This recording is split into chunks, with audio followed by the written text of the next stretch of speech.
Does anyone else want to go ahead and share? I can share. My name's Becca. I'm from Capital as well. But yeah, I think one of the biggest like takeaways that I have is just like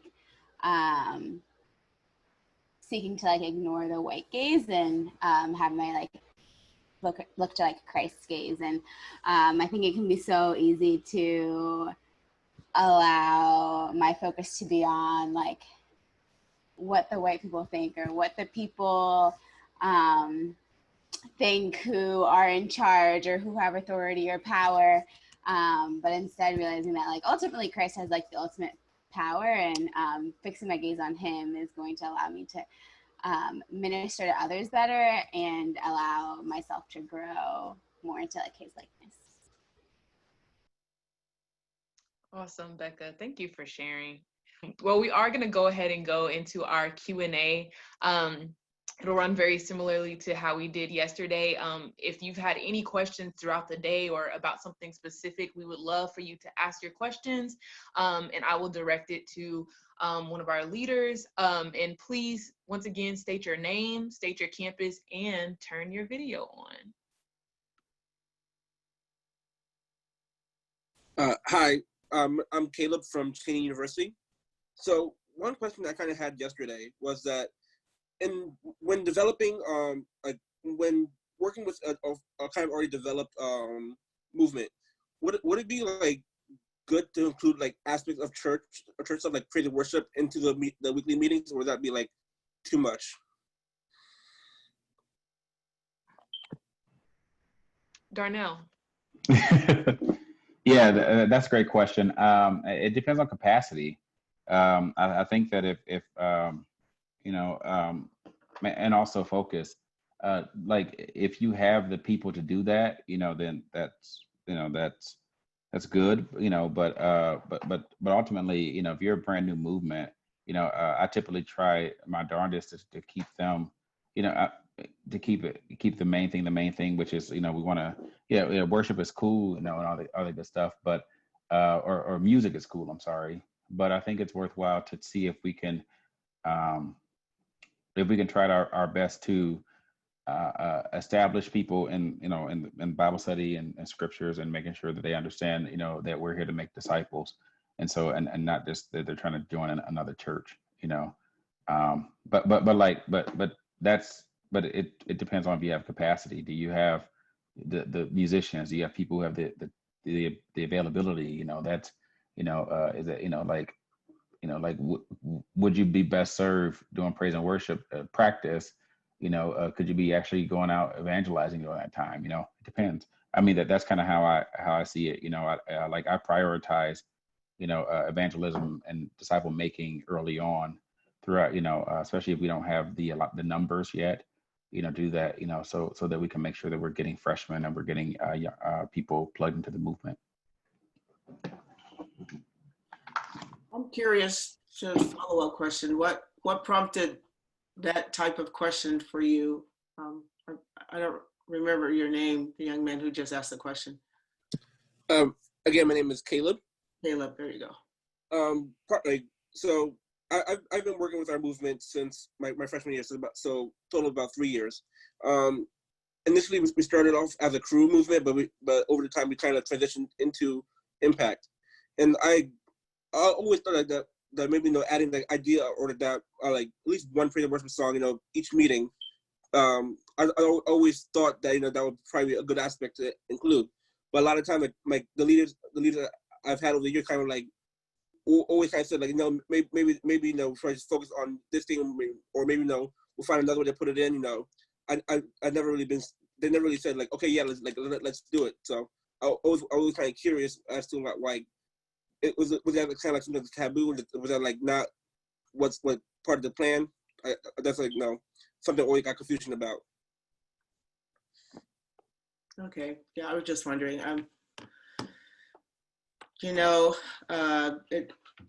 Sometimes it really depends on what you guys want to prioritize in your gatherings. The way that music goes today, people have so many different preferences and styles. that it can be a challenge to implement. And you know, even though the crew ministry is, you know, pretty big on, you know, implementing that in their sessions, doesn't mean that we have to follow suit. But if that's something that, you know, you guys feel you have, you know, the wherewithal to implement, yeah, I don't have a problem with it. I love praise and worship, but for me, it's got to be with people who can sing, not sing, but sing. And, you know, have instruments or a cappella. There are some beautiful songs a cappella, but I know, hold on for a sec. Thanks, Tracy. I'm not sure why you're calling me out, but since you did, yeah, actually, I kind of resonate with Darnell. Having seen it in different movements now, I'm a worship guy myself.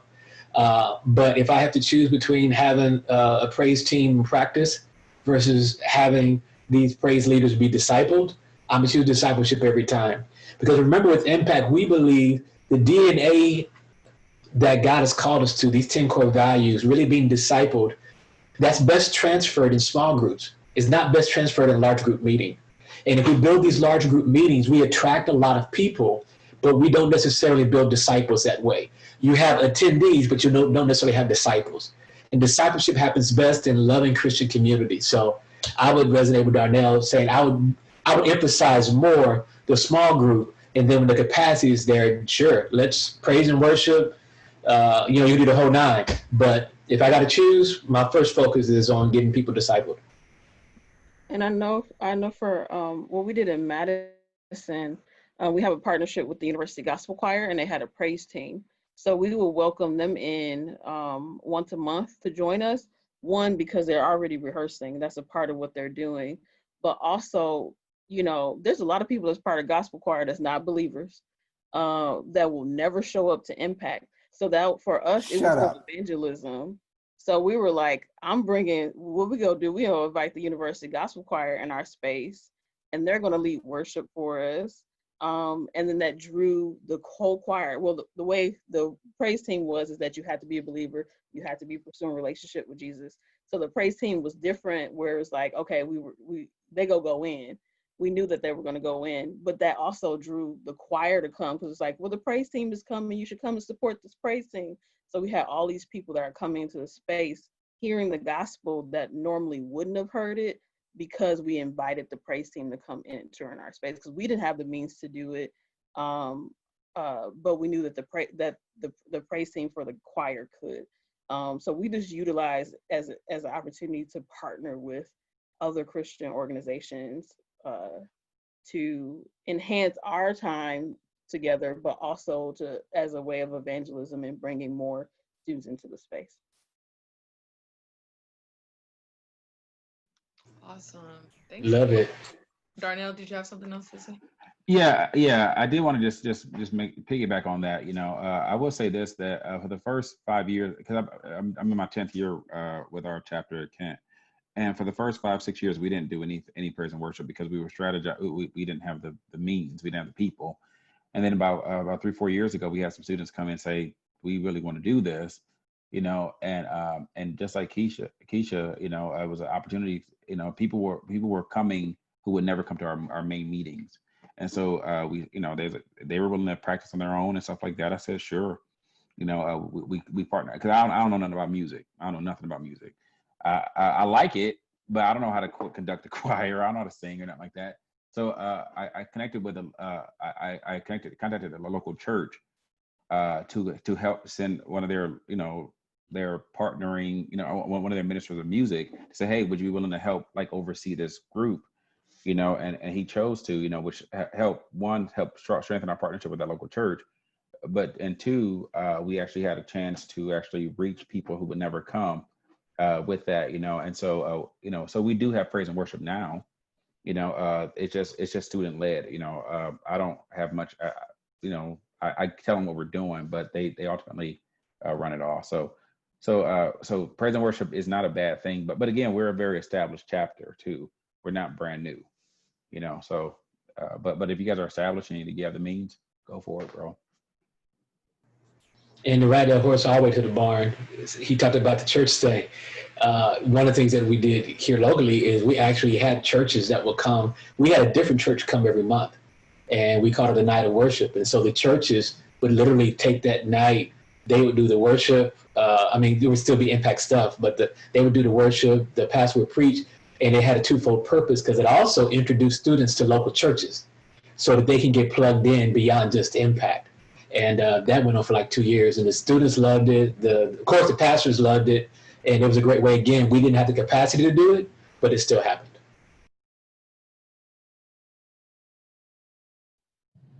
And as a student who was at that campus, those night of worships were great. Thank you everyone for putting your input in. Thank you, Caleb, for that good question. Any other questions? And don't be afraid to ask a question because someone else might have that same question. So please ask.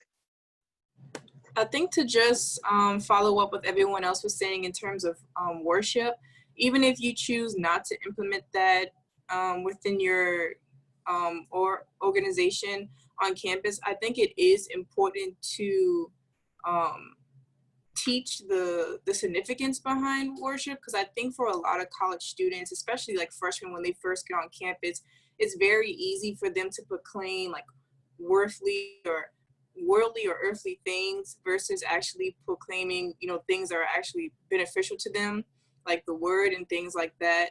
So I think even if you choose not to implement it, teaching the importance of it is also a good idea. Any other questions? I'm sorry. I have a question. My name is Frederick, and I'm with the University of Texas at Austin. And my question is, it's kind of going off of some of the stuff Mr. Curtis was saying about small groups. It kind of resonates with me because I really, really enjoy small groups. I feel like some of the closest friends that I had has been through small groups. And I just love having them with my fellow members in Impact. But my question is, it pertains to small groups. Like right now, I mean, the only thing that I really focus on right now is just literally just going through the Bible and just kind of just getting our own partake on like different verses and stuff, and we just like feeding each other, encouraging each other. But my question is, are there any other like strategies or tips or things that I can use within small groups to help disciple to people who are coming in, or new people who wants to come in, or like some other things that I can do outside of small groups to at least bring more people in? Because I feel like you can really bring more people into to Christ through small groups. So yeah. That is a great question. Who wants to go ahead and tackle that? I heard Jimmy's name on that one. Come on, Jimmy. So I just sent y'all a text saying it's time for an announcement. So in August, we're going to have 2 more trainings that we're going to do. We're going to do one August 7th and 8th, and then one on August 14th and 15th. One of them is going to be becoming a follower of Jesus. So this is just training and discipleship of how to grow in your faith. And the second one is becoming a small group leader. I don't think we've negotiated which is first, but those are the 2 different ones that we're going to offer, Frederick. So hopefully that'll give you some strategies and some skills. Now, again, we're not trying to do 3 days. And because we're not doing our normal spaces, we're going to try to give as much content in a very concentrated way. Thank you. You're welcome, Mr. Langham. Maybe this is coming up later, but is there going to be any kind of, dive into discipleship or like what that looks like in Impact, anything like that? That's why we changed the term from discipleship. He said, becoming a follower of Jesus. That's a discipleship track. So that's where we're going to try to put some work in on there. Brooklyn, did you have a question?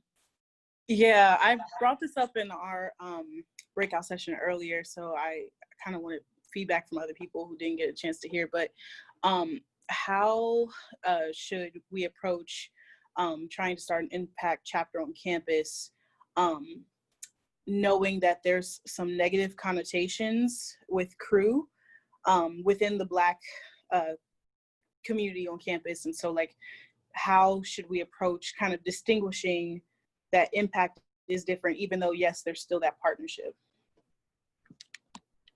Do people on your campus already connect impact to crew?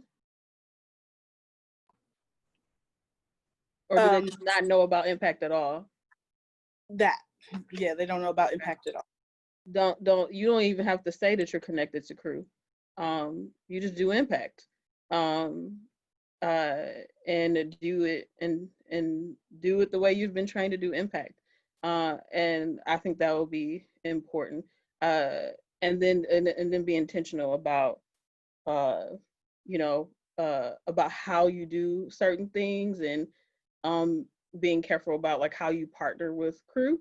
Because multiple of my campuses, Black students cannot stand crew on the campuses that I support. So we kind of have to be very intentional about like making sure that we're clearly like we're separate and we're not seen as the same organization. So on your campus, you might have to do that to see that students are getting involved. Yeah.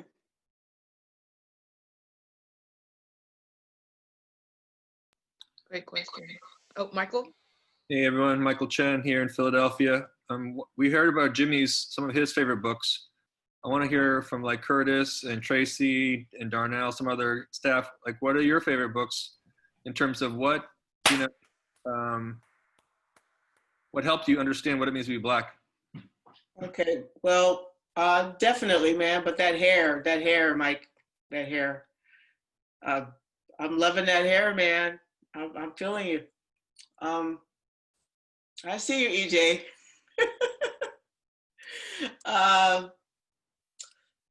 There are a couple of books. I actually started reading it and I haven't finished it because it's been sitting aside while reading other things, but it's actually the one that's out of print called Your God is Too White. I never remember the authors of any of the books, so forgive me. But that's a good one. And there's one that is in the queue, Before the Mayflower, which gives a historical perspective of African Americans from 1619 to present. So at the time that was written, it was present. So probably 2015, 16 or so. Again, but those are two that looking forward to finishing one probably next week and starting Before the Mayflower. I did enjoy Jamar Tisby's book, The Color of Compromise. So for me, I think that my first intro, if you're talking about like specifically Black authors, would be James Cone, The Cross and the Lynching Tree. I read that about 4 or 5 years ago and really kind of opened my eyes in some areas. So that was potent. And then a more recent one was by Joyce DeGray. Is that her name, Joyce DeGray? Post-traumatic slave syndrome. Yep, that's it. Yeah, that was potent for me. And then is it Diane Terrell? So I have this big thing that I'm looking for Black female theologians. Like that. They're very, very hard to come by. And oh no, we got some. I can name a whole bunch for you now. Well, I'm talking about like to the masses where everyone knows about them. I'm sure you can name about at least 5 or 6, maybe 20. But it was one that, I think her name is Diane Terrell. She's the one who kind of helped me see how Jesus being crucified was a modern day lynching. Okay, but it was. I actually have it over here. I'll go pick it up while everyone else talk. But the books I was talking about was the Post-Traumatic Slave Syndrome by Joyce DeGray, I believe is her name, and then James Cone, The Cross and the Lynching Tree. Those were the 2, and then there's one more, and I'll find that in a moment. Give me a second. All right, so that's Joy DeGruy, Degruy, Post-Traumatic Slave Syndrome, and then the book. Stand Your Ground is by Kelly Brown Douglas. She too is a Black female theologian. And then There are a couple of others, but So I'll jump in. For me, several that I found helpful, and I'm still on a journey myself. I'm learning a lot. Why are the Black kids sitting together in the cafeteria? The Color of Compromise. They already mentioned Jamar Tisby. I was looking at my bookshelf and I realized a lot of my books are missing. So I was like, "Where are my books?" Anyway, "Free at Last" by Carl Ellis was a good one. That one was very helpful. The Gospel and the African American Experience. That one was very helpful for me. Deconstructing the Gospel is one on my list, and there was another one. And if I remember it, I'll put it in the chat. There's another that I can't remember right now. One female author that I read that's great. It's Bessie McKenzie, and the book is Not Without a Struggle. Oh, and by the way, I found the book. It's called The Power in the Blood by Joanne Marie Terrell. Yep. I read a lot of the books that people have shared already. Also, Howard Thurman, Jesus and the Disinherited. I read a lot of articles because there's some people that I follow that don't have books yet. So articles by Kimini Yuan. She has a book one about like reparations now, and a few other. I also follow, in addition to books, I listen to a lot of podcasts. All the podcasts by The Witness, The Truth Table, the 1619 project was amazing. Yeah, it's a lot of stuff. PBS specials, like so many resources out there. So Keisha, that's a good point. Another one that's great is the Jude 3 project. It's good. Apologetics for African Americans. It's great. You gotta have your big boy pants on or your big girl pants on when you go, because some of those conversations you get into it, but it's good stuff. Good stuff. especially if you're trying to get ready for the GRE. That's Oh, what? Go ahead. Table by Black women. That's a really good resource as well. or Truth Table. Would you Yeah. say? Mm-hmm. Dr. Christina, well, okay. But another one I was remembering, and this is one, we're actually doing it as Impact. It's not by a Black author, but the reality is it really helps in a lot of spaces. It's called Emotionally Healthy Spirituality. And that's another one that's very helpful in our spaces. Yes. Peter Scazzaro. Yes. If you read one book, that'll change everything. Changes everything. All right. Thanks for everybody's input. That was a great question. And also, if you look towards the chat, Nikki did post a link that a lot of people have suggested of books that people have suggested in our Real Talks on Monday night. So that's a good source as well. Any other questions before we do close out? One other YouTube video, Tom Skinner's, his address to, I want to say it was Expo 70 or 72. That's another very good one. Urbana 70. Urbana 70, that was it. Mm-hmm. We're going to go ahead and close out.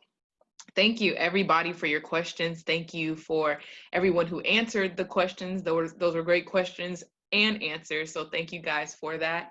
And thank you guys again for joining us today on our second day of ILI. We have one more day. I'm just super excited to see how this all has came together and just the different things that we've all learned throughout this time. So before we head out, let's just close in a word of prayer. Dear Heavenly Father, we just want to thank you. Thank you for this day. And thank you for this opportunity to gather here in your presence, to learn more about how you want us to reach Black students for Christ.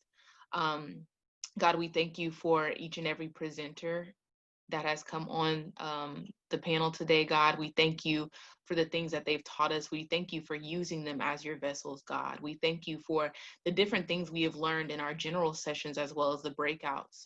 We thank you for just allowing these different things to be a part of impact, and for teaching us these things and how you want us to implement these ministries on campus through paraschool, parachurch, and paracommunity.